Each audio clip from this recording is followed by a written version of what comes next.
Young బ్యాచ్లో కొంచెం అందంగా గ్లామర్గా కనపడాలని వేసుకుంటుంటారు. దానికి నెటిజన్స్ నుంచి వచ్చే సజెషన్స్ తోటి వాళ్ళు మార్చుకుంటారు. ఆ అమ్మాయి బయట నుంచి వచ్చిన అమ్మాయి. మనకి రెస్పాన్సిబిలిటీస్ కూడా ఉంటాయి కదా. నేనెవరిని హక్కుల్ని హరించడానికి? నేను ఎవరిని అనలేదే పలానా వాళ్ళ పేరు పెట్టి. బలైంది ఎవరు? ఇప్పుడు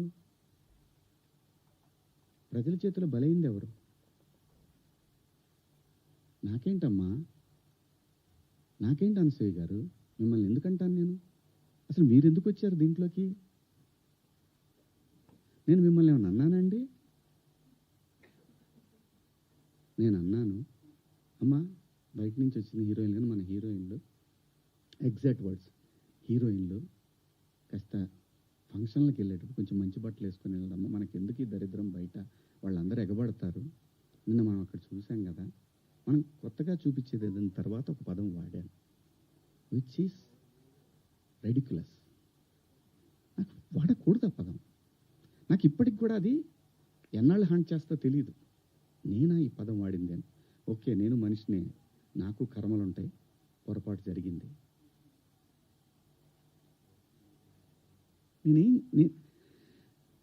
నా బాధ అంతా ఏంటంటే, నా వైఫ్ నా పిల్లలతోటి కరెక్ట్గా మాట్లాడలేకపోతున్నాను నేను. అది నా మిస్. వాళ్ళు నన్ను కన్సోల్ చేస్తున్నారు, వెళ్ళండి అని అంటున్నారు. అంటే ఎవరికో అయిందని కాదు, శివాజీ ఇలా మాట్లాడ్డే అని నా వైఫ్ని ఎవరిని అడుగుతారేమో అనే బాధ తప్ప నేను దేనికి భయపడేవాడిని కాదండి. తప్పు చేసినప్పుడు క్షమాపణ చెప్పడానికి కూడా ఒక క్షణం కూడా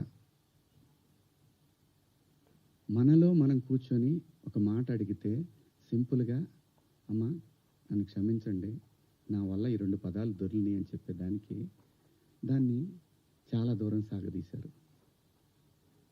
పర్వాలేదండి, మేము పట్టడానికి ఉన్నాం, పడతాం. సమాజంలో ఎప్పుడైనా సరే ఇలా జరిగినప్పుడు నేను మాట్లాడతానండి, నేను ఖచ్చితంగా మాట్లాడతానండి. నేను ఏ తండ్రి వదిలేస్తారండి పిల్లల్ని? ఇంకొక పదం, ఒకప్పుడు ఒక జర్నలిస్ట్ మేడం గారు స్వేచ్ఛ మగాడిచ్చాడా అనే, అంటే ఇదే డివిజన్ తీసుకురావటానికి. నేను అన్న ఉద్దేశం ఏంటంటే, స్వేచ్ఛ ఎందుకు పాల్పోవాలంటే, ఒక ఇంటర్మీడియట్ చదివే పాప ఒక సెమీ బాడీ కనిపిస్తా స్లీవ్లెస్ వేసుకొని వెళ్తే ఆ పాప అబ్యూజ్కి గురైనప్పుడు ఆ తండ్రి అనుక్షణం వెంటుంటాడు. అప్పటిదాకా హాయిగా తిరిగిన పిల్ల వీళ్ళ ప్రేమలో, వీళ్ళ పొసెసివ్నెస్ వల్ల ఆ పాప తన ఫ్రీడమ్ని కోల్పోయినట్టు ఫీల్ అవుతుంది. అది దాని అర్థం. మీరందరూ పెద్దవాళ్ళమ్మా, ఎవరెవరైతే నన్ను దోషిగా సమాజం ముందు నిలబెట్టాలనుకున్నారో మీ అందరికీ వందనాలు. మీరు బాధపడ్డందుకు మీకు కూడా క్షమాపణలు. ఇది శివాజీ ఎందుకు, ఇంకా ఇంతకుముందు చాలా జరిగినాయి కదా. వాళ్ళని అడగరే? నేను చెప్పింది ఏంటి? మనకెందుకమ్మా? సమాజంలో ఏ తప్పు జరిగినా అందరూ వేళ్ళన్నీ సినిమా ఇండస్ట్రీ వైపు వస్తున్నాయి. ఆడపిల్లలు రేపులు జరిగినా,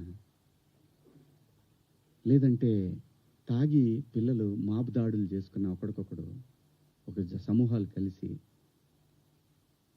ఆ సందర్భంలో మాట్లాడాలా లేదా? విత్ గుడ్ ఇంటెన్షన్ నేను మాట్లాడినా, నేను వాడిన పదాలు అన్పార్లమెంటరీ. ఆ 2 పదాలు. ఇంతకు మించి నేను ఏ తప్పు చేయలేదు. చేస్తే క్షమాపణ చెప్పడానికి వెనకాడను.